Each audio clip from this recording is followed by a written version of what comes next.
yes, I am questioning yung pagtatalaga kay Senator Judge Chis Escudero. Hindi sa impeachment court. Nandyan yan, trabaho ng Senado yan eh. Pag sumampa yung articles of impeachment, wala silang pwedeng gawin. Hindi sila pwedeng umiwas.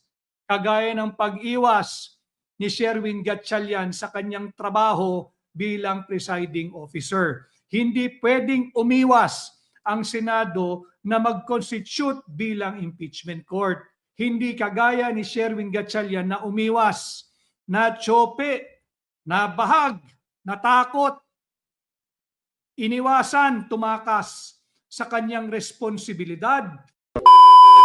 Talakayin po natin yung mga naganap ngayong unang linggo ng impeachment trial, Monday, Tuesday, and Wednesday. At ito nga po ang aking pananaw. Mayroong dark shadow of doubt daan po sa impeachment court bilang isang institusyon, bilang isang korte. Ano ho ba muna yung shadow of doubt? Yung shadow of doubt ho, ito po yung it blocks clarity, it blocks hope, hinaharang nito. Yung clarity, hinaharang nito, pinalalabo nito yung pag-asa, pinalalabo nito yung tiwala. Bakit? Tatandaan ninyo, bumigay si Sherwin Gatchalian, bumigay nung Lunes, unang araw ng impeachment trial, bumigay na si Sherwin Gatchalian. Isinuko niya yung kanyang pagiging Senate President / presiding officer ng Senado. Bawal po iyon, malinaw po iyon sa ating saligang batas. At dahil dito, nagkakaroon ngayon ng very dark shadow of doubt sa legitimacy not of the impeachment court per se. The impeachment court was validly constituted. Malinaw po yung pagkakabuo ng ating impeachment court. Ang meron pong dark shadow of doubt ay yung legitimacy ng presiding officer ni Senator Judge Chis Escudero. Bakit? Balikan po natin yung kaganapan ngayong linggo. Noong unang araw ng impeachment trial, bumigay agad si Sherwin Gatchalian. Bumigay si Sherwin Gatchalian at kanyang isinuko yung bahagi ng pagiging Senate President. Isinuko niya kahit pa mayroong mariing objection o pagtutol na inilalahad si Senator Judge Alan Peter Cayetano. Hindi niya pinagbigyan na ito ay magpaliwanag. Linagare, sinagasaan, Rinail Road. At pinaalalahanan pa siya ng kanyang kulig o kasamahan sa Senado, si Senator Judge Alan Peter Cayetano, na sana'y tandaan mo ang kanyang pakiusap kay Senate President Sherwin Gatchalian that this is your Senate presidency. What legacy would you want to be remembered or what legacy would you want to make out of your being a Senate President? Gusto mo bang maalala ka ng taong bayan na isang Senate President na natsope, bumigay, umiwas, tumakas sa iyong pananagutan bilang presiding officer ng impeachment court? Kanya ngayon, meron pong duda doon sa mga naging ruling ng presiding officer. Bakit? Sapagkat nung Lunes kasama natin si Attorney Israelito Bobettorion, naghain ang base po dito sa ating existing petition for certiorari and prohibition. Matagal na pong na-file yun. Buwan pa po ng Abril, I believe. At yun nga ho ay kini-question natin yung tinanggal po yung constitutional guardrails doon sa ginawang pagdinig sa mababang kapulungan sa mga impeachment complaint laban kay Vice President Inday Sara Duterte. Hindi ho nakapag-issue ang Korte Suprema doon ng temporary restraining order. Subalit, live pa po yung kaso, buhay pa. Docketed po iyon, if I am not mistaken, it's E-05546. So ito yung ating pamagat, a dark shadow of doubt. Ito po yung maitim na ulap na bumabalot dito sa legalidad ng pagtatalaga kay Senator Judge Chis Escudero bilang presiding officer ng impeachment court. Balikan natin yung kaganapan nitong buong linggo. Nung Lunes, maagang bumigay si Sherwin Gatchalian. Sinuko niya yung bahagi ng kanyang mandato bilang Senate President na maging presiding officer lang naman ng impeachment court during the impeachment trial. Kanya nagbunsod ito ng pagfa-file o paghahain namin nung Lunes ng very urgent manifestation with motion. Ano po yung ating hinihiling doon? Sapagkat nailagay, it has placed in serious doubt itong legitimacy of the authority of the presiding officer of the impeachment court during the impeachment trial. And we are referring to the authority of Chis Escudero. Bakit? Alam ho ninyo, malinaw sa ating saligang batas na diskurso na natin dito, balikan lang ho natin ng kaunti. Yung Article 11, Section 6, malinaw diyan na tanging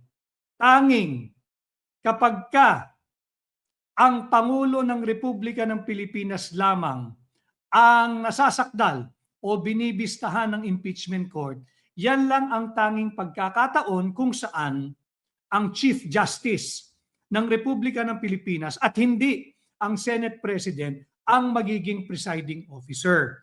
Pero kahit presiding officer ang Chief Justice, during the trial of an incumbent President of the Republic of the Philippines, wala siyang bilang, hindi siya maaaring bumoto.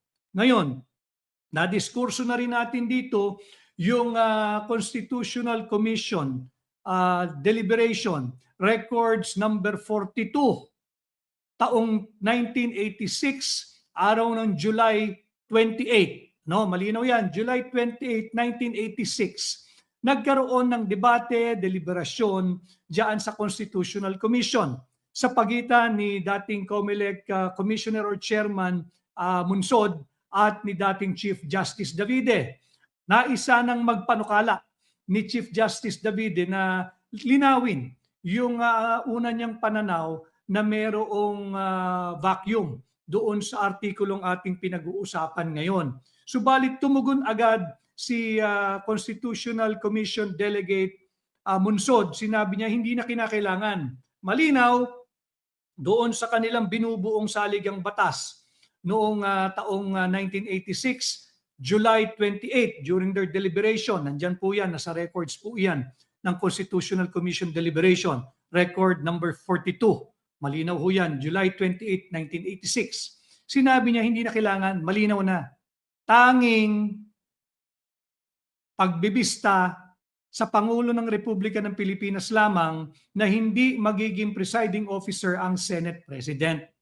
Magiging Chief Justice ang presiding officer. Nasaksihan natin yan nung panahon ni dating Pangulong Joseph Erap Estrada. So malinaw, in all other trial of any impeachable officer, it should be the Senate President who shall be the presiding officer and no other, to the exclusion of all other senator judges. Mali yung ginawang pagsuko, pag-iwas, pagtakas ni Senator Judge Sherwin Gatchalian sa kanyang katungkulan bilang presiding officer. Malinaw yan. Malinaw na malinaw yan. Hindi maunawaan, hindi lamang ako, kung hindi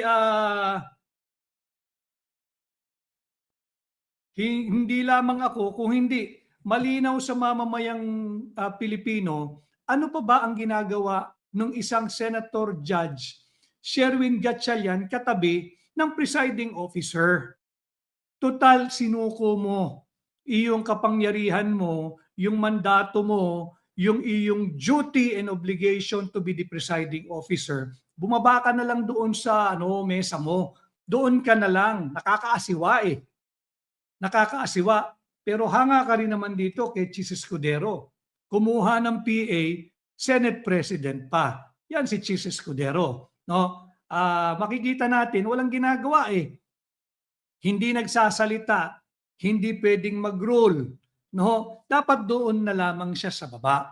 baka maaari pa siya makapagtanong doon, tataas siya ng kamay, i-recognize siya ng presiding officer. Subalit, hindi nga po ito constitutional.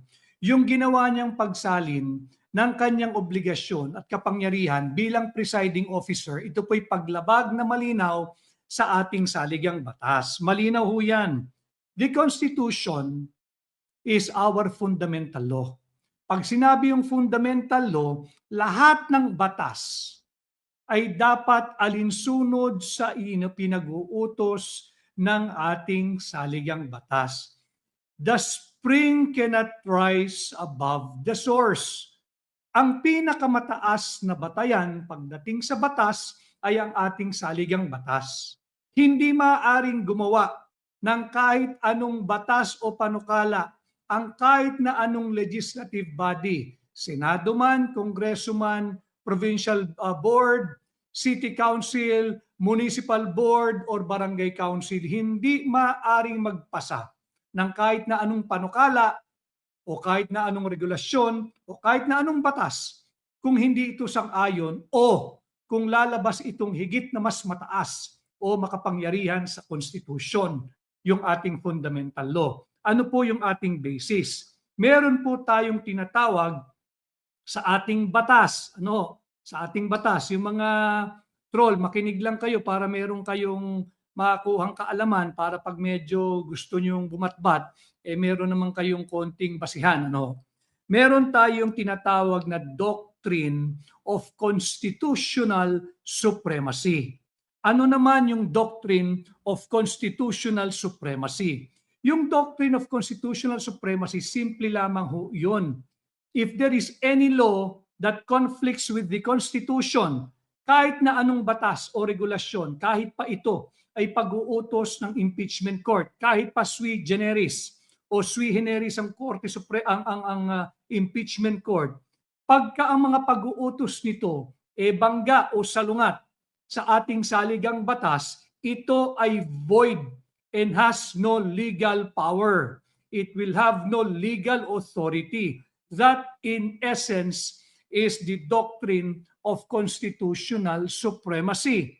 Tanong, constitutional ba ang ginawang pagsalin ng pagiging presiding officer ng impeachment court ni Sherwin Gatchalian kay Senator Judge Chis Escudero, who is now the presiding officer? To my mind, to our mind, yung aking mga colleagues na nag-file ng very urgent manifestation with motion ng Monday, that is unconstitutional. Again, because it violated the doctrine of the constitutional supremacy. Meaning, in a nutshell, any law that conflicts with the Constitution is void and has no legal power, it has no legal authority. Mali yung pagsalin, paglabag na malinaw yan sa ating saligang batas. Ngayon, dahil nga mali yung ginawa, it was procedurally infirm. Meron ngayong a dark shadow of doubt hovering above diyan sa authority ng presiding officer of the impeachment court. Ulitin ko we are not questioning the validity of the constitution of the impeachment court. No. The constitution of the impeachment court is valid and according to the dictates of the Constitution. Walang debate doon. Ang tinatanong namin sa Korte Suprema at hinihiling namin sa Korte Suprema, pahintuin yung pagiging presiding officer ni Senator Judge Chis Escudero. Hindi ang impeachment court. Hindi ang impeachment court. Kung hindi, yung pagiging presiding officer ni Senator Chis Escudero. Bakit? Kasi nga ho, ito'y labag doon sa doctrine of constitutional supremacy. Linabag nito ang malinaw na pag-uutos ng Article 11, Section 6 of our Constitution at kapag inatras pa ho ninyo, malinaw doon sa deliberation ng Constitutional Commission 28 July 1986 base sa kanilang records number 42. Malinaw doon na in all other cases, kapag ang dinidinig ay ang kaso ng impeachable officer except that of the President of the Republic of the Philippines, it is the Senate President and no other. No other senator, to the exclusion of all other senators. Senate President ang dapat mag-preside. Ito ay kasalanan ni Sherwin Gatchalian. This is not the fault of Senator Chis Escudero. However, meron pang magagawa si Senator Chis Escudero. Kung may delikadesa, pwede niyang i-tackle ito sa Lunes. Kahit mag-caucus silang mga senator judges, tika muna, mayroong nakabinbin na very urgent manifestation with motion diyan sa Korte Suprema, docketed as E-05546. Kini-question yung ang pagtatalaga sa akin bilang presiding officer at mayroong basihan. Yung basihan natin ay yung ating saligang batas at yung deliberation ng Constitutional Commission dated again July 28, 1986. At pag ito'y magpapatuloy, magkakaroon ng patuloy na dark shadow of doubt, malagim, madilim, at maitim na pagdududa ng sambayan ng Pilipino sa legalidad ng pagkakatalaga kay Chis Escudero bilang presiding officer. Shadow of doubt. Ano bang ibig kong sabihin nun? Shadow of doubt, it blocks out clarity, it blocks out hope, it blocks out trust. Kasi kung mali yung pagkakatalaga sa'yo, mali rin yung mga naging issuances, rulings at orders mo bilang presiding officer. Pagka nagpatuloy ito, hindi lamang ang depensa, hindi lamang ang prosecution ang nasa panganib dito.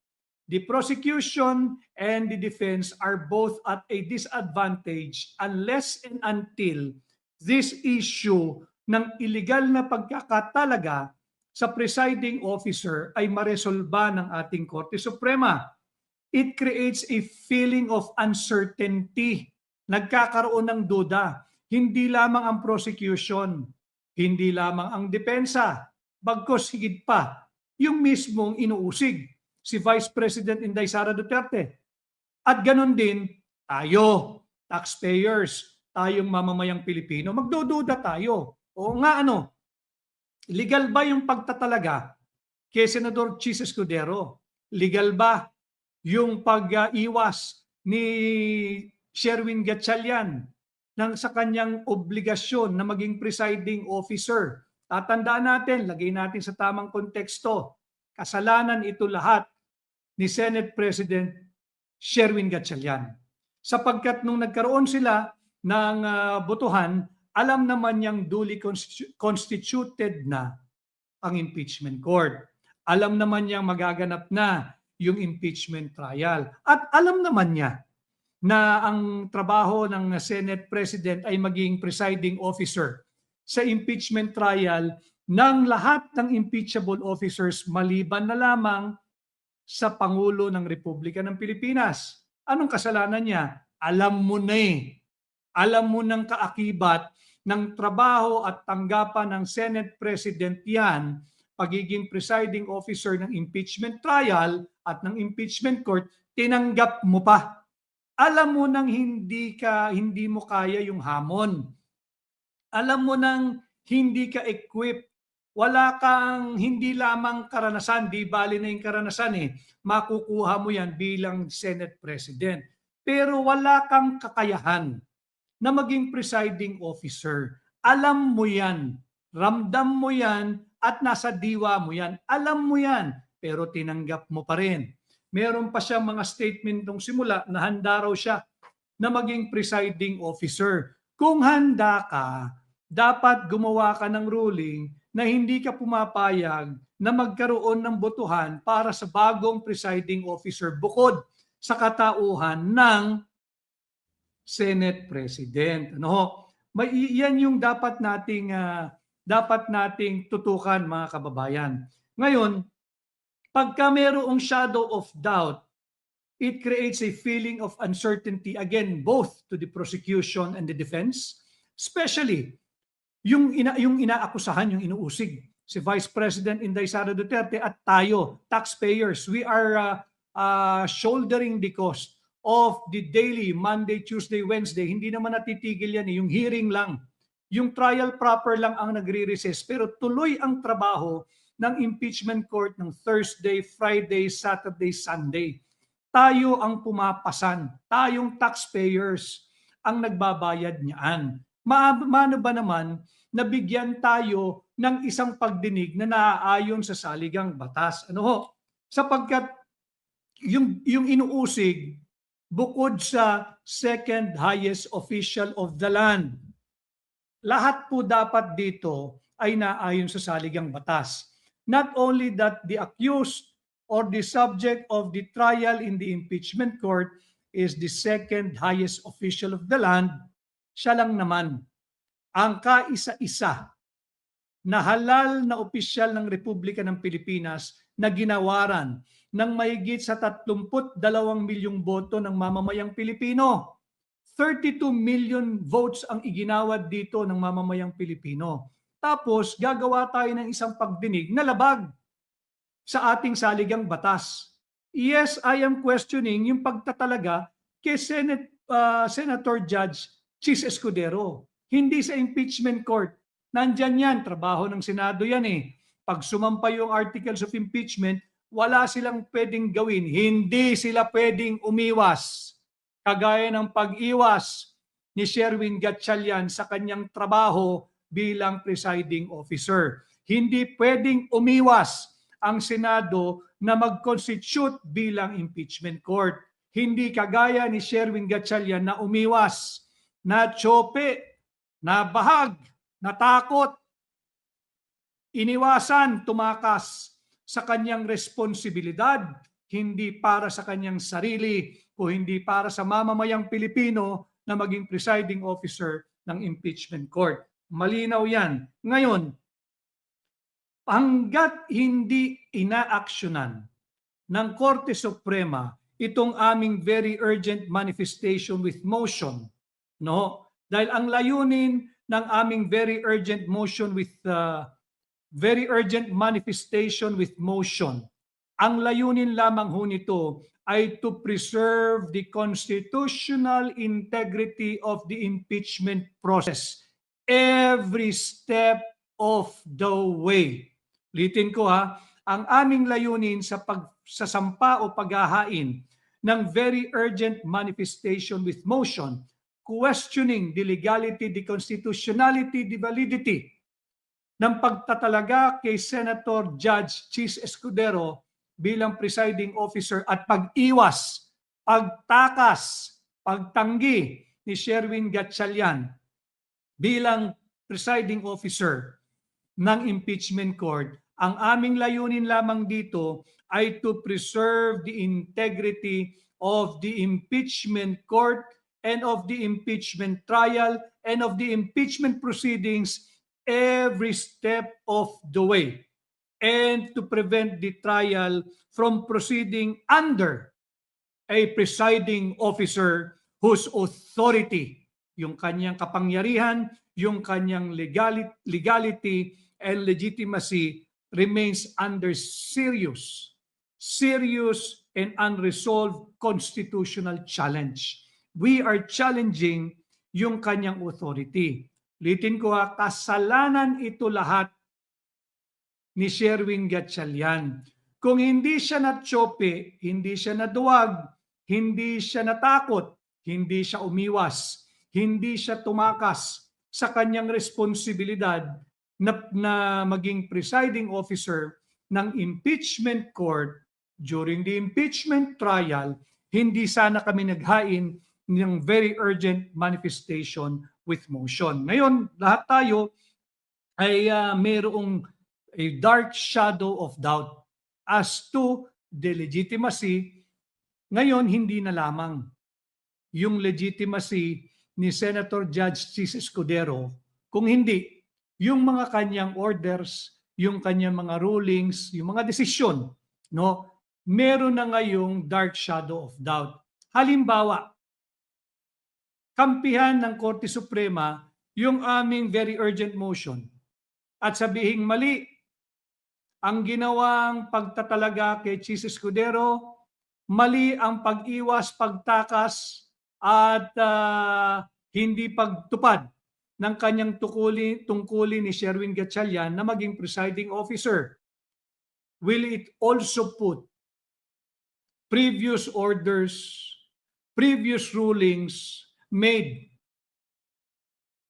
by the challenged presiding officer invalid? Yan ho yung far-reaching implication.